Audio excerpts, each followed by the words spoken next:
way, Nevada governor, you may remember during the primary, Robert Goodman there, he actually didn't win the primary. None of the above won the primary. So Governor Sandoval clearly didn't have a whole lot of competition in this race. He won with 71% of the vote. Landslide win right there for the governor for a second term. And Governor Brian Sandoval was down in Las Vegas for a Republican viewing party there. He says he is proud of Nevada's rebounding economy and employment, but that there is plenty of work still to be done here in the Silver State. Take a listen. Now we've been given a rare opportunity. An opportunity to lead, a once-in-a-generational opportunity to lead and to make long-term improvements to our state, generational improvements to our state. All right, moving on now to Lieutenant Governor.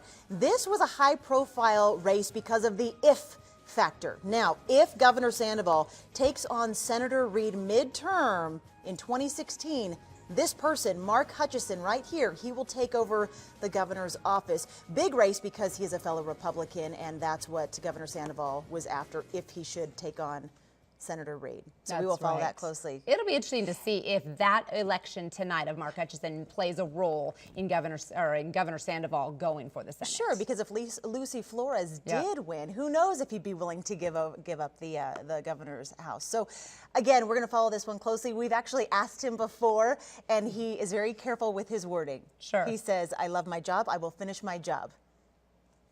Period. Not sure when he's going to finish that job, but that is his line. We have asked. As of now. Let's go now to Mark Hutchison to hear what he has to say tonight.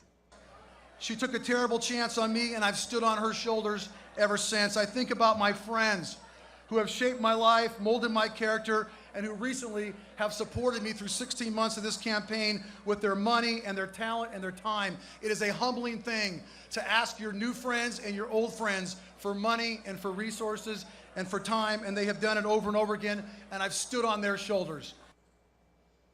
There you go. You just heard from your new Nevada Lieutenant Governor. Okay, let's move on to some of the questions that were on the ballot, starting with Nevada question number 3, known as the margin tax.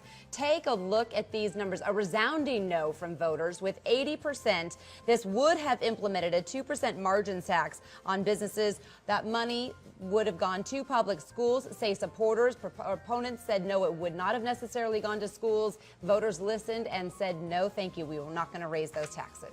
Okay, a less controversial ballot question is number 1. This would create an amendment to create an appeals court. Now, voting yes, again, would amend the Constitution. It's already been approved by legislators twice.